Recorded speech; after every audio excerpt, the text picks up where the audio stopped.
आज हम ऐसे ही बहुत सारे डिसऑर्डर्स है यंग किड्स में, टॉडलर्स में जो डिस्कस करने वाले हैं। Nowadays this disorders are very increasing very fast, और इसके लिए हमारे साथ है एक्सपर्ट डॉक्टर धारा शाह।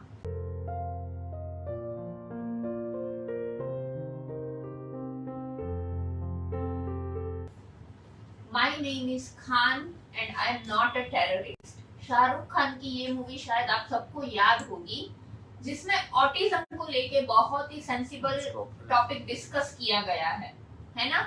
आज हम ऐसे ही बहुत सारे डिसऑर्डर्स है यंग किड्स में, टॉडलर्स में जो डिस्कस करने वाले हैं। Nowadays this disorders are very increasing very fast, और इसके लिए हमारे साथ है एक्सपर्ट डॉक्टर धारा Shah.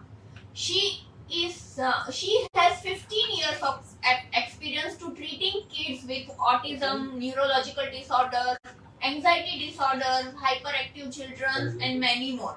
She has experience of 5 years of experience as a child counselor in preschools, and she is developing programs regarding this.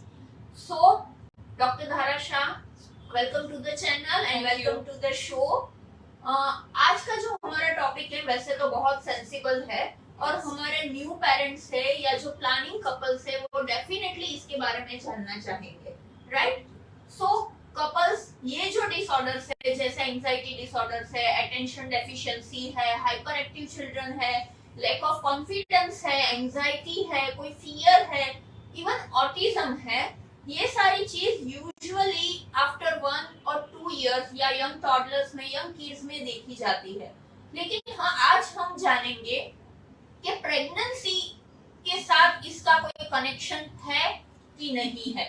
So doctor धारा, पहले तो ये बताइए कि कौन कौन से ये सिम्टम्स है जो आज बहुत देखने को मिलते हैं किड्स में।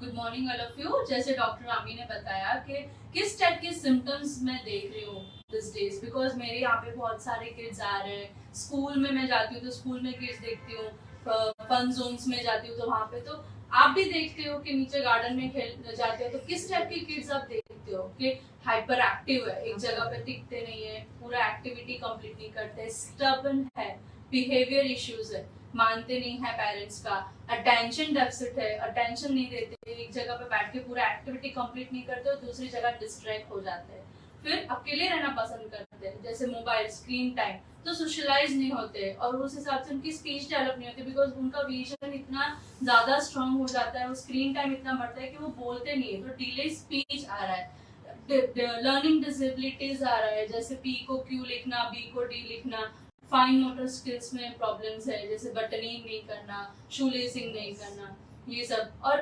ऑटिज्म रिलेटेड सिम्टम्स जैसे आई कांटेक्ट नहीं करते, कमांड फॉलो नहीं करते, ज्यादा सेंसरी इश्यूज है, जंप करते रहते हैं, और lack of exposure to outside environment होता है, तो उसमें वो ज्यादा मिट्टी में नहीं खेलते, ग्रास में नहीं खेलते, तो टच इश्यूज है, सेंसरी इश्यूज, जो इंद्रियों में जो इश्यूज आने चाहिए, जैसे लाउड नॉइज है तो उसमें डर जाते हैं, या तो ज्यादा नॉइज सुनना पसंद करते हैं, ज्यादा जंपिंग करते हैं, यहाँ से यहाँ स्विंग पसंद है या तो स्विंग में बैठने के लिए डरते हैं। फिर चाइल्डहुड से डायबिटीज, अभी चाइल्डहुड डायबिटीज भी बहुत सारे हैं, खींच आना, फिर ये विजुअल परसेप्शन इश्यूज, तो ये सारे इश्यूज हम बच्चों में देखते हैं अभी। यूजुअली ये कौन सी एज ग्रुप में हम देख सकते हैं, ये सारे सिम्टम्स कौन से एज ग्रुप में हम फाइंड आउट करते हैं?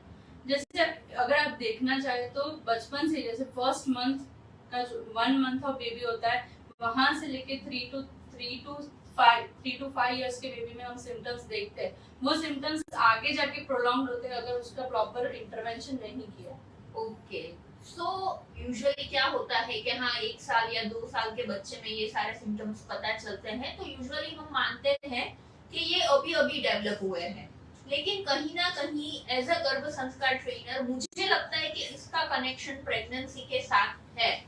तो what you think? You are right. Actually अभी जो रिसर्च हो रही है उसमें देखने को मिला है कि from the first trimester of pregnancy brain development and neural connection starts, तो वो जो न्यूरल कनेक्शन है उसमें कहीं ना कहीं पे प्रॉब्लम हो रहा है, ब्रेन डेवलपमेंट में कहीं पे प्रॉब्लम हो रहा है, उसका रीजन तो हमें अभी हमको नहीं जानने को मिला है, but at the time of pregnancy कुछ चेंजेस आ रहे हैं जिसमें रिसर्च भी हो रहा है, लेकिन अभी इन्वेस्टिगेशन नहीं हुआ है कि हम उसको डायग्नोस कर सके कि प्रेगनेंसी में ही ये सारे सिम्टम्स देखने को मिल रहे हैं कि नहीं, या तो कोई ब्रेन डैमेज आ रहा है, but there are some changes in the connection या तो ब्रेन में कि ये सब सिम्टम्स आ रहे हैं. See, I am working last 20 years in the gynec field, और there are so many investigations and scans के हम पता चला सकते हैं कि हाँ क्रोमोसोमल डिफेक्ट है या कोई फिजिकल एनोमली है या अभी डाउन सिंड्रोम या मुगलियन चाइल्ड, वो कुछ तो देखने को नहीं मिलता because of advance scanning and investigation, right. लेकिन ये सारी चीजें हैं जो हम ना तो इन्वेस्टिगेट कर पाते हैं ना ही स्कैन कर पाते हैं. तो एक ही चीज है इसका प्रिकॉशंस, कि अगर प्रेगनेंसी में हम कुछ प्रिकॉशंस लेते हैं तो इस चीज को हम शायद इसकी रिस्क हम कम कर सकते हैं, right. Yes, you are right. अभी देखो कोई कॉज या डायग्नोसिस नहीं पता है कि क्यों हो रहा है, व्हाट आर द कॉजेस. तो हाइपोथेसिस दी है रिसर्चर्स ने कि ये सब जो हो रहा है अभी, whatever the precautionary measures we can take. तो मैं लिस्ट आउट कर सकती हूँ कि कौन कौन से प्रिकॉशनरी मेजर्स है जो हाइपोथेसिस दिया है कि भाई इसकी वजह से हो सकता है. तो the first point is that और एज अप्रोप्रिएट प्रेगनेंसी. अभी एज अप्रोप्रिएट प्रेगनेंसी नहीं हो रही, तो उसमें क्या आ रहा है, लेट प्रेगनेंसी की वजह से हार्मोनल चेंजेस आ रहे हैं. तो हार्मोनल चेंजेस की वजह से ब्रेन में कहीं ना कहीं डिफेक्ट हो सकता है, but we are not right now confirmed कि इसकी वजह से ही होता है. But because of the career, because of the late marriage, अपनी लाइफ एंजॉय करना चाहते हैं तो उसकी वजह से लेट मैरिज कर रहा है, करियर डेवलप नहीं है, फैमिली प्लानिंग ये सब, तो उसके लिए लेट मैरिज, तो ये कॉज हो सकता है. Second is that lack of nutrition. तो लैक ऑफ न्यूट्रिशन, अभी नॉर्मल पर्सन में you can see there are lots of deficiencies, vitamin B12, D3, iron, folic acid, ये सब डेफिशिएंसीज की वजह से हमारे जो ब्रेन डेवलपमेंट है, अदर ऑर्गन डेवलपमेंट है, तो उसमें प्रॉब्लम आ सकती है. तो when they are pregnant, when the woman is pregnant, तो उस टाइम पे she is nurturing to life, तो at that time two more supplements are needed. So she has to take care कि lack of nutrition now. तो ये सब जब when they are working, तो at that time also they don't care of nutrition, sleep, right? तो और दूसरा stress. अब पता है कि after 6 or 7 months के बाद they are leaving the job, right? तो उसका जो टारगेट अचीव करना है कि भाई ये काम पूरा करना है, तो कितना स्ट्रेस लेते हो. उसके साथ घर का काम, mother in law, father in law, husband के साथ कोई डिस्प्यूट, तो ये सब सबकॉन्शियसली कुछ ना कहीं स्ट्रेस डेवलप कर रहा है. Because of this stress there are changes in the body. तो ये हम नहीं जानते, सबकॉन्शियसली तो we are trying to be happy, कि हम खुश रहे, हम ट्राई कर रहे हैं, but seriously subconsciously you are happy कि आप इतना स्ट्रेस ले लो कि ये काम के बाद ये काम. Another thing is mobile, right. Mobile they are using it. तो अभी इतना एडिक्शन है कि अभी भी मैं इनके स्टूडियो में देखा प्रेग्नेंट लेडी बैठी है, मोबाइल को पूरा बेली के पास रखे है, और हस्बैंड बैठा है there also, she is not talking, she is just looking in the mobile. अगर मोबाइल नहीं यूज करते तो बेली के पास ऐसे रखते. तो वी आर नॉट अवेयर कि कितना मोबाइल का रेडिएशन अभी कितना डैमेज कर रहा है, हमको डैमेज कर रहा है, बेबी को डैमेज कर रहा है. अभी ये सब रिसर्च भी नहीं हो रहा है कि ये though it is non ionizing radiation, but this radiation is affecting somewhere, right? ये भी एक रीजन हो सकता है. और अभी आप जैसे रीडिंग है, लिसनिंग टू द वेद मंत्रस, तो ये सब nobody is doing it, everything is available in this phone. Reading भी फोन में करो, सुनना भी फोन में है वेद मंत्रस, तो don't use phone, use alarm clock. अगर अलार्म क्लॉक है तो बाजू में अलार्म क्लॉक रखो, फोन को दूर एक दूसरे रूम में रखो कि प्लीज यूज अलार्म क्लॉक. और दूसरा, रीडिंग के टाइम पे बुक रीड करो और पता करो कि कौन से मंथ में कौन से ऑर्गन डेवलप हो रहे हैं. तो when the ear is developing, तो that time you should read loudly the books, तो आपके you and baby can connect more. और दूसरा, एरोबिक एक्सरसाइज, योगा, ये जो गर्भ संस्कार प्रोग्राम चला रहा है डॉक्टर में, दिस इज बेस्ट. अगर आप फर्स्ट डे से ही आप स्टार्ट कर रहे हो ये सब, तो इट इज रियली हेल्पफुल. आप नॉर्मल डिलीवरी के लिए हेल्पफुल है अपने माइंड को. ये सब ब्रेन डेवलपमेंट है, जो दूसरे ऑर्गन्स के डेवलपमेंट है, उसमें भी it is very fruitful. And again एक और रिसर्च किया हुआ है कि जापान में माइक्रोवेव ओवन्स का बैन किया गया है. तो please don't use food which is prepared in microwave oven और हीटेड इन माइक्रोवेव ओवन. कहीं ना कहीं शायद ये भी एक कॉज हो सकता है कि this could be the creating an hindrance. तो वो, और दूसरा तो आप सब जानते हो कि जंक फूड अवॉइड करो, तो ये तो सब जानते हैं. So I would say that this are the points you should keep in mind during the time of pregnancy. Yes. So moms, see, these are very small points और ये कोई कंफर्म रिसर्च नहीं है, लेकिन ये सारी चीजें बेबी के ब्रेन डेवलपमेंट को अफेक्ट कर सकती है। ऐसे अफेक्ट करते हैं जैसे उसमें कोई एनोमली हम नहीं डिटेक्ट कर सकते, लेकिन आफ्टर डिलीवरी ये सारे जो बिहेवियरल चेंजेस है, जो सेंसिबल चेंजेस है, शायद इन वजह से ये बेबीज में ये सारी चीजें हम देख सकते हैं। So try to avoid this things, क्योंकि बाद में जो बेबी के साथ मतलब ये जो इश्यूज है वो कभी कभी बहुत कॉम्प्लिकेटेड भी हो सकता है। ओके डॉक्टर धारा, सपोज पोस्ट डिलीवरी कौन कौन से स्मॉल सिम्टम्स है जो पेरेंट्स ऑब्जर्व कर सकते हैं कि हाँ बेबी को शायद काउंसलर की या अर्ली इंटरवेंशन की जरूरत है। देखो initially when the baby is born तो उसके माइलस्टोन्स देखो कि कौन कौन से माइलस्टोन्स है कि फर्स्ट मंथ में बेबी क्या अचीव करता है, second month, third month, till 2 to 3 years आप देखो कि कौन से माइलस्टोन्स अचीव करता है। जैसे इनिशियली आई कांटेक्ट, तो 1 to 3 मंथ्स में आई कांटेक्ट और सोशल स्माइल आ जाती है। तो क्या वो आई कांटेक्ट और स्माइल करता है आपको देख के, तो वो ऑब्जर्व करो। तो this is the first sign कि अब आई कांटेक्ट और सोशल स्माइल नहीं दे रहा है। उसके बाद 6 मंथ्स में वही they are connected to parents कि उसकी नीड सेटिस्फाइड हो रही है पेरेंट्स से, फीडिंग है, ड्रेसिंग है, कुछ भी, तो वो पेरेंट्स से कनेक्टेड होता है। तो at the age of 6 months they are more connected to mother. So when they are detached from the mother, अगर किसी और कोई और ले रहा है, अगर रोता नहीं है बच्चा, तो means they are not connected socially. तो this are all red flags. फिर बाय बाय टाटा करना, देख के एक्सप्रेशंस देना, फेशियल एक्सप्रेशंस देना, तो ये सब चीजें हम अर्ली इंटरवेंशन में डायग्नोस कर सकते हैं कि ना यहाँ पे कुछ इश्यू तो लग रहा है कि भाई बच्चा सोशलाइज क्यों नहीं हो रहा है। At this time when the child born, from that only the reflexes comes that up to 1 year जो स्टेज हो रहा है कि भाई सोशलाइज होना है, तो वो सोशलाइज होता है और ज्यादा हाथ पैर चलाते हैं, म्यूजिक सुन रहे तो ज्यादा, जैसे कुछ गिरा तो डर गए, टॉय से खेल रहे तो कोई आवाज नहीं सुन रहे, तो वो जॉइंट अटेंशन डेवलप नहीं हो रहा है कि वो टॉय से खेल रहा है। अगर क्रैडल में है, ऊपर टॉय है उसका, तो वो खेल रहा है, कोई आवाज आई तो उसने रिस्पॉन्ड नहीं किया, though hearing is there but वो रिस्पॉन्ड नहीं कर रहा है, तो means there is some issues कि वो जॉइंट अटेंशन नहीं दे रहा है। तो ये सारे इश्यूज है हम अर्ली डायग्नोस कर सकते हैं। और हाँ, कभी कभी ऐसा होता है कि 1.5 to 2 years तक सिम्टम्स नॉर्मल जा रहे हैं, milestones, sorry not symptoms, milestones normal जा रहे हैं, तो अभी उसके बाद धीरे धीरे रिग्रेशन आ रहा है।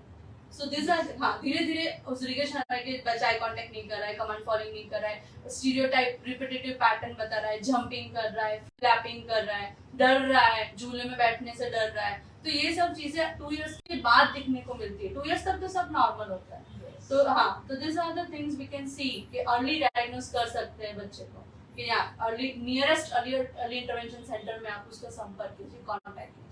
Yes, see parents, this is little bit painful to accept these things, लेकिन जितना जल्दी अगर आपको समझ में आता है और जितना जल्दी उसको एक काउंसलर की हेल्प मिल जाती है, तो किड्स के लिए बहुत स्मूथ जर्नी हो जाती है फ्यूचर में। So it little bit it is very painful to accept for parents, I know, but see अगर आपके बेबीज में, आपके किड्स में ऐसा कुछ है तो प्लीज काउंसलर के पास जाइए। Okay, one more thing doctor धरा, कि कुछ ऐसे सिम्टम्स हैं और पेरेंट्स के लिए प्रैक्टिकल टिप्स क्या है काउंसलर के पास जाने से पहले? पेरेंट्स क्या कर सकते हैं घर पे कि हाँ उसको थोड़ा वो फायदा हो? यस, देखिए पहले तो आप बच्चे के साथ कम्युनिकेट कीजिए। जैसे बच्चा होता है तो एक्टिव प्ले कीजिए, सिर्फ रिस्पॉन्सिबिलिटी फॉलो मत कीजिए कि भाई खाने के टाइम पे खाना दे दिया, फीडिंग के टाइम पे feeding. Yes, feeding is also a very essential part of the child development. सबसे पहला फीडिंग है, because if the child is not taking feeding तो उसके ओरल मसल्स डेवलप नहीं होते, which can lead to delay speech में issues आना। तो speech issues, so if feeding is not coming, if the lactation is not coming, then it's fine, they are shifting to formula milk. But feeding is coming, then minimum to minimum 6 months the child should be fed. Another thing is that बच्चे के साथ खेले, active. मैंने बहुत parents को देखा है कि झूले पे बच्चे को तो बैठा दिया but they are doing Instagram और झूला झूला रहे और बच्चा सिर्फ ऑब्जर्व कर रहा है, झूला झूल रहा है अकेले। टॉय दे दिया बट टॉय से उसको खेलने नहीं, बस टॉय वो हिलाता रहता है, टॉय से खेलता रहता है, कोई गेम खेलता रहता है, but parents are not actively involve. अभी क्या है कि एक चाइल्ड, सिंगल चाइल्ड है, तो क्या हो रहा है कि दूसरा कोई बच्चा है नहीं उसके साथ खेलने के लिए, और अभी तो इतने कॉन्टेजियस डिसीज आ गए कि दूसरे बच्चे को अलाउ भी नहीं करते घर पे आने के, इतना सारा कि कॉन्टेजियस डिसीज। हाँ, नीचे खेल रहे, बहुत कम सोसाइटीज में देखा है कि बच्चे खेल रहे, वरना तो नर्सरी से ट्यूशन स्टार्ट हो जाता है, राइट? नर्सरी से ये एक्टिविटी करो, वो एक्टिविटी करो, उसमें जाते हैं। नो एक्टिव प्ले, बच्चा एक्टिव प्ले नहीं कर रहा है, किसी और के साथ नहीं खेल रहा है। सो इफ द बच्चा भी नहीं खेल रहा है घर पे, तो आप टाइम स्पेंड करो बच्चे के साथ खेलने के लिए। अगर आपने किसी केयरटेकर को रखा है तो उसको सिखाओ, सिर्फ उसको रिस्पॉन्सिबिलिटी नहीं फॉलो करना है कि उसके खाने के टाइम पे उसको खाना दे दिया, उसके नहाने के टाइम पे उसको नहला दिया, एक्टिवली उसके साथ इन्वॉल्व होके खेले, बॉल कैच करे, अगर आप स्विंग करा रहे हो तो सामने से स्विंग कराओ। और over possessiveness, parents are very much over possessive this days, you see it, because of that only behavior issues are coming, कि पेरेंट्स के ऊपर बच्चा बॉस बन गया। पेरेंट्स आर नॉट बॉस, बच्चा जो कह रहा है पेरेंट्स सब फॉलो कर रहे हैं। हाँ भाई, एक का एक बच्चा है, सब फुलफिल करो नीड्स, हमारी तो नीड्स पूरी हुई नहीं, तो this should not be taken. और कुछ ना कुछ करके उसको पॉजिटिवली रीइंफोर्स करते रहते हैं कि भाई थोड़ा सा अच्छा किया तो very good, very good, if he is wrong also then very good, so this should not be appreciated. When the kid is wrong, the parent should scold them, scold नहीं करे तो नेगेटिव रीइंफोर्स करे, भाई आज तुम्हारा ये मनपसंद चीज नहीं बनेगा because you have done wrong. So this is not accepted this days, कि भाई बहुत ज्यादा ओवर पोसेसिवनेस बिहेवियर इश्यूज क्रिएट करता है, आगे जाके बड़े होते हैं तो डिप्रेशन क्रिएट करता है कि भाई मुझे एप्रिसिएशन नहीं मिला है, मैं इसमें फेल हो गया, तो डिप्रेशन। तो that's why this are the suicidal, lots of suicidal rates are there this days, कि ये क्यों हो रहा है। So I think that this are the things the parents should, महंगे टॉयज तो दिला देते हैं but they should play with them. और I feel that till 5th to 6th standard, even parents should sit with kids and teach them, not to send them in the tuitions. कि parents जितना अच्छा पढ़ा सकते हैं मैं नहीं मानती हूँ, unless parent is not educated, तो they can send to tuitions. But parents जितना अभी तो सब parents educated है यहाँ, तो they should sit with child, they should do the projects with the child, उसको अकेले नहीं करना चाहिए। So socialization is the main part, कि आप बच्चे के साथ बस involved रहो actively. Yes, so quantity of time नहीं, quality of time matter करता है। और even exposure to external environment, yes, कि आप मिट्टी में खेलने दो, ग्रास में खेलने दो, अगर आपने न्यूट्रिशन अच्छे से दिया है बच्चे को, तो इम्यूनिटी विल बी गुड। अगर yes, उसका अच्छा मतलब उसको जो अच्छा लगता है वही आप दे रहे हो फूड, तो that is not you know granted, कि ये ऐसा नहीं, आप पहले से उसके ब्रेन में वो टेस्ट सेंस डेवलप करो सभी चीज का, कि सब कुछ उसको खाना है। Because right now the kids are more dependent on junks.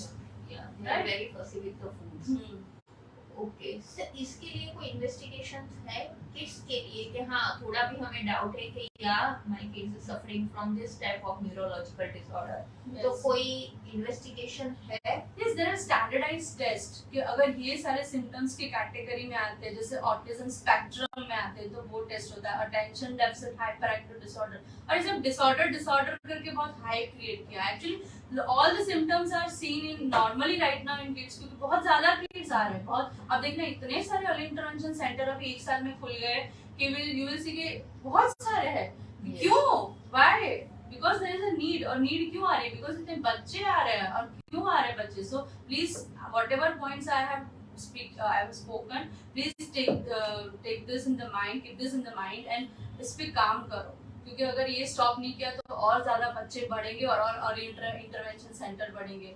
मैं ऑक्यूपेशनल थेरेपिस्ट हूँ, हम लोग occupational therapist, ABA therapist, speech therapist, right now उसकी डिमांड इतनी सारी बढ़ गई है जिसका नाम भी आपने पहले नहीं सुना होगा कि कोई ऑक्यूपेशनल थेरेपिस्ट है। तो ऑक्यूपेशनल थेरेपी की डिमांड, स्पीच थेरेपी की डिमांड इतनी बढ़ रही है कि now you know this thing has to be stop, prevent. कि ये सब, हाँ टेस्ट आई टोल्ड यू, बहुत सारे स्टैंडर्डाइज्ड टेस्ट है जिससे हम सिविल हॉस्पिटल में है, हम लोग भी करते हैं कि भाई ये कैटेगरी में आता है। But personally I don't put any kid in category, I always treat them with the symptoms. ये सिम्टम्स है तो इस पे ही ट्रीट करना है। आई डोंट पुट देम कि इसको ऑटिज्म स्पेक्ट्रम, इसको ADHD, I never tag kid with that. Okay, so parents, very informative and very insightful discussion with Dr. Dhara। बहुत सेंसिबल टॉपिक है आज के लिए। सी पेरेंट्स के लिए सबसे बड़ा कंसर्न होता है अपने बच्चे और उनकी हेल्थ या उनका फ्यूचर। ये जो डिसऑर्डर्स हैं आजकल बहुत इंक्रीज हो रहा है, उसका सिर्फ एक रीजन, उसका कोई कंफर्म रीजन नहीं है, लेकिन प्रेगनेंसी के टाइम से अगर बेबी का ब्रेन डेवलपमेंट होता है तो हमारा पेरेंटिंग भी तब से शुरू होता है।